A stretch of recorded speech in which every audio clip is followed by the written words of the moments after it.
Fast forward to the year 1968, where the first attempt to reach the moon was done with the Apollo 8 mission, but rather than landing on the moon, the three-man crew consisting of Frank Borman, Jim Lovell, and William Anders in their command module spacecraft would only orbit the moon as sort of a test run that would pave the way for the Apollo 10 moon orbit mission in May 1969, and finally the Apollo 11 moon landing of July 1969, which saw astronauts Edwin Buzz Aldrin, Neil Armstrong and Michael Collins becoming the first ever humans to set foot on the surface of the moon, with Neil Armstrong saying the now famous quote, "Say the line, Bart!"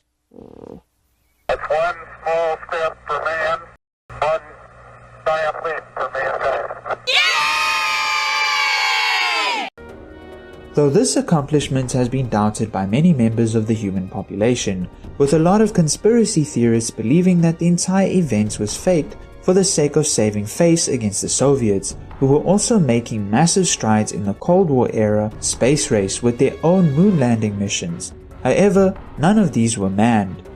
The belief in the idea that the moon landing was all just one big lie and a hoax started with one individual by the name of Bill Kaysing, who, despite having been somewhat loosely involved as a technical writer in the development of the American rocket program, specifically the development of the Saturn V rocket engine, in 1976, for whatever reason, he decided to write a whole book which he self-published titled "We Never Went to the Moon, America's $30 billion Swindle."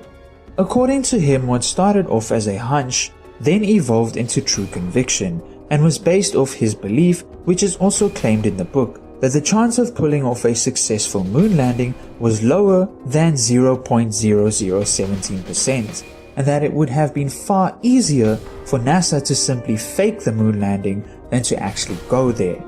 But personally, I'm beginning to think that maybe Homeboy was just a little pissy because he didn't get any recognition from NASA due to his amazing contribution to the project with writing about it for dummies.